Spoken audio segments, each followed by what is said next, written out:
여러분 안녕하세요. 네, 반갑습니다. 네, 다시 성경으로 오늘은 역대하 8장부터 13장까지의 이야기를 여러분과 함께 나눠보도록 하겠습니다. 네, 오늘의 이야기는 솔로몬, 그가 성전을 건축한 이후에 그의 삶과 또 그의 통치에 대한 이야기를 다루고 있습니다. 그리고 그의 아들이었던 르호보암, 나라의 분열, 그 이야기를 다루고 있는 것이 8장부터 13장까지의 이야기입니다. 자, 먼저 8장의 이야기는 솔로몬의 건축이 지난 20년 동안이나 계속되었고 그것이 다 완성되었다, 이렇게 이야기합니다. 성경은 그가 여호와의 성전을 건축할 뿐 아니라 또 자신의 왕궁을 건축했고 또 수많은 국고성들을 건축하였다. 그러니까 굉장한 건축을 지난 수십 년 동안 그가 계속 해왔다, 이런 이야기를 기록하고 있습니다. 그런데 6절에 이런 기록이 하나 있는데요. 솔로몬이 또 예루살렘과 레바논과 그가 다스리는 온 땅에 건축하고자 하던 것을 다 건축하니라. 그가 마음속에 건축하고자 했던 모든 것을 이제 다 건축했다, 이렇게 이야기합니다. 솔로몬에게는 자기가 원하는 걸 건축했지만 백성들로서는 굉장히 힘든 시간을 보냈다, 이렇게도 이해할 수 있겠죠. 그런데 두 가지 강조하는 것이 있습니다. 하나는 11절에 솔로몬의 아내 중에 바로의 딸이 있었습니다. 그런데 그가 이야기합니다. 다윗 성에 살지 못할 것이다. 이유는 여호와의 성전이 여기에 있으므로 당신은 이방 사람이어서 여기에 머물지 못합니다, 이런 이야기를 합니다. 그러니까 여호와의 궤가 다윗 성으로 들어왔기 때문에 이방 여인인 당신은 이 다윗의 성 예루살렘에 살지 못합니다 라고 하는 것에 대한 이야기를 합니다. 이것은 거룩에 대한 이야기를 담고 싶은 거겠죠. 또 하나는 16절에 이렇게 말합니다. 여호와의 전 공사가 결점 없이 끝나니라.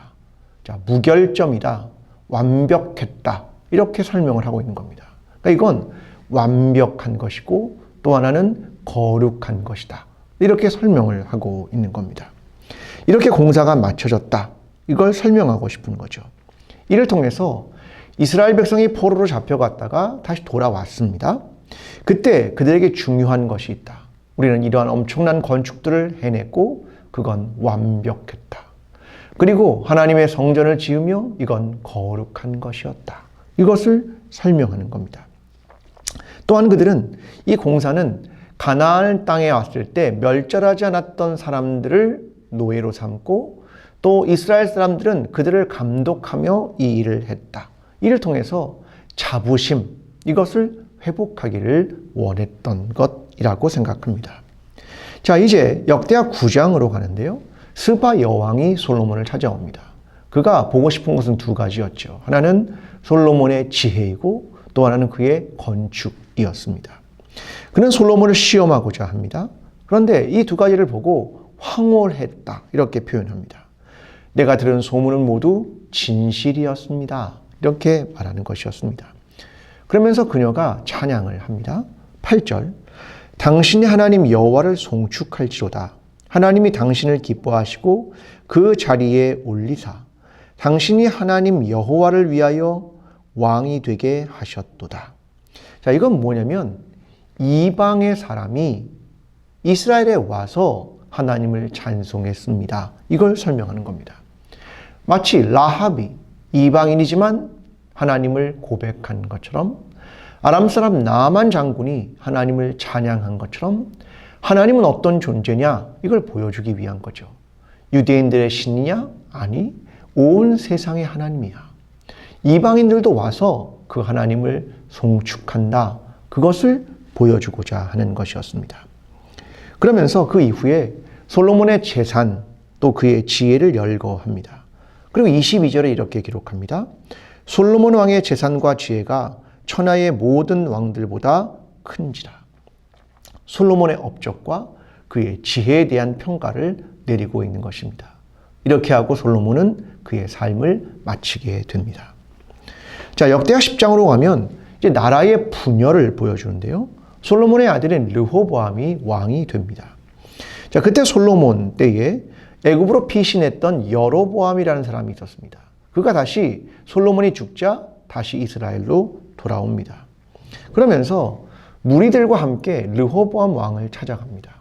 우리는 지난 20년간 건축을 하느라 고역을 경험했습니다.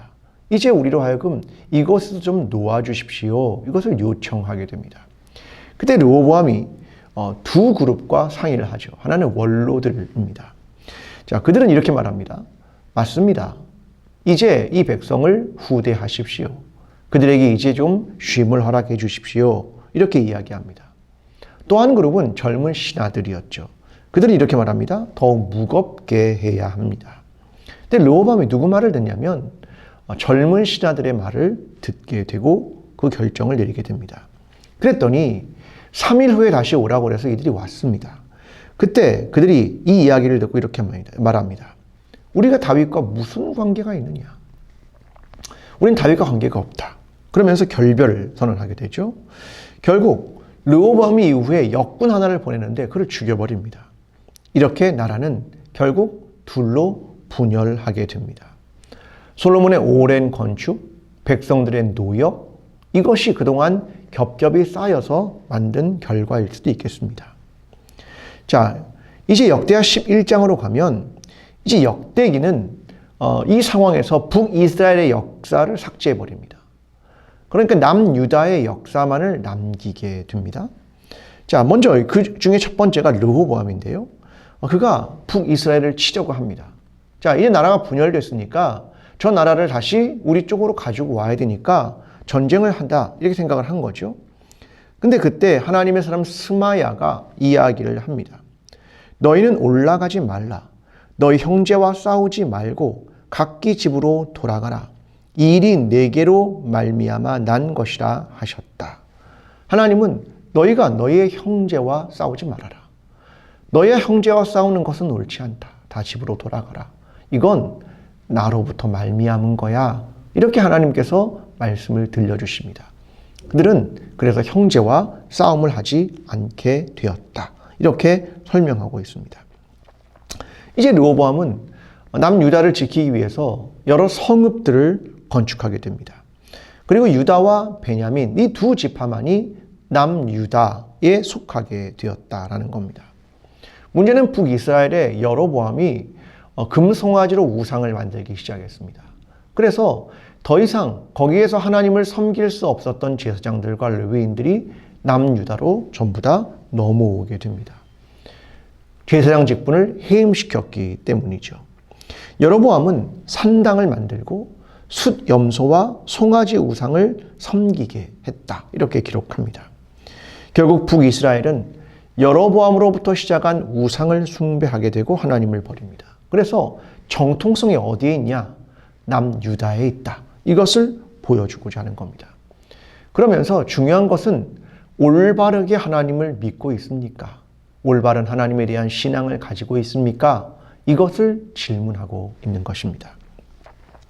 자, 역대하 12장으로 가면 르호보암이 견고해지고 강해집니다. 그런데 점점 여호와의 율법을 버렸다. 이렇게 기록합니다. 이 범죄로 인해서 애굽왕 시삭이 남유다를 공격하게 됩니다. 파죽지세로 몰고 와서 예루살렘까지 오게 됩니다. 그때 선지자 스마야가 5절에 이렇게 말합니다.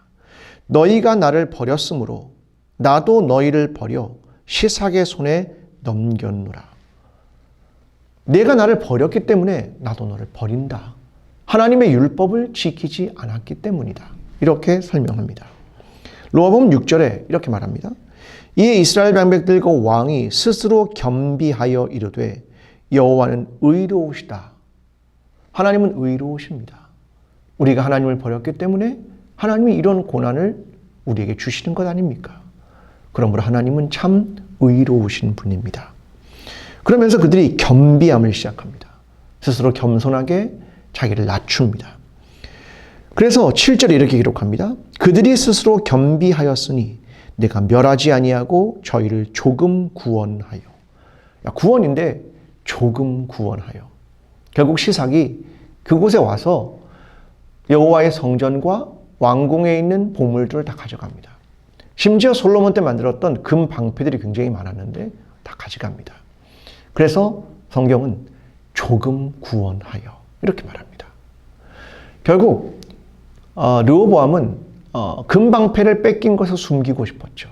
노수로 된 방패로 교체하게 되었습니다. 사람들에겐 우리가 마치 아무것도 잃어버리지 않은 것처럼 했지만 실제로 그들은 중요한 것들을 잃어버리고 있었습니다. 르호보암을 평가합니다. 14절. 르호보암이 악을 행하였으니 이는 그가 여호와를 구하는 마음을 굳게 하지 아니함이었더라.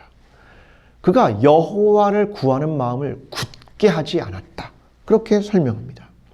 그러니까 왕의 통치와 역사와 전쟁은 그들이 하나님에 대한 어떤 신앙을 가지고 있느냐, 바른 신앙을 지켜나가느냐, 굳은 마음으로 하나님을 찾고 있느냐, 하나님의 율법을 지키고 있느냐, 이것이 그들의 역사를 이끌으시는 하나님 앞에서 어떠한 삶을 살게 될 것인가, 그걸 결정하고 있다라는 것입니다.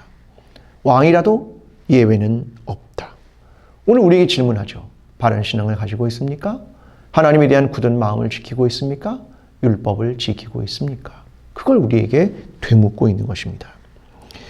역대하 13장은 이제 르호보암 이후에 아비야가 왕이 됩니다. 이 아비야가 여로보암 북이스라엘의 왕과 전쟁을 합니다. 남유다가 40만, 북이스라엘 80만. 이 전쟁이 시작이 됩니다. 근데 아비야는 자신들은 하나님을 믿었다.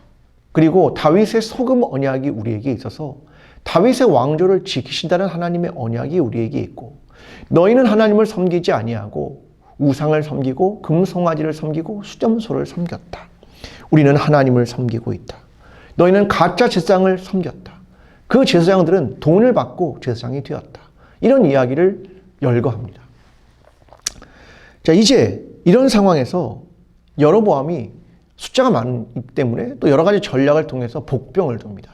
그래서 앞에도 뒤에도 이걸 몰랐습니다. 자, 이때 유다가 여호와께 부르짖고 제사장들은 나팔을 불었습니다. 그때 하나님이 도우셨고 크게 이기게 됩니다. 그러니까 남유다가 승리하게 됩니다. 자그마치 80만 중에 50만의 북이스라엘 사람들이 죽게 되었습니다. 그리고 18절에 이렇게 말합니다. 이는 그들이 그들의 조상들의 하나님 여호와를 의지하였습니다. 과연 전쟁의 승리는 어디서부터 오느냐? 하나님을 의지하고 있습니까? 그걸 가지고 전쟁의 승리가 결정된다. 이것을 보여주는 겁니다. 하나님을 의지하고 있느냐? 이걸 우리에게 질문하고 있는 겁니다. 그러니까 역대기에 있는 역사가 우리에게 질문하는 건, 넌 바른 신앙을 지키고 있느냐? 넌 하나님을 신뢰하고 있느냐? 넌 율법을 지키고 있느냐? 넌 하나님을 의지하고 있느냐? 너는 너 자신을 겸비하고 있느냐? 이걸 통해서 그들의 역사가 어떻게 이어져 왔는가? 하나님을 의지할 때 승리하였다.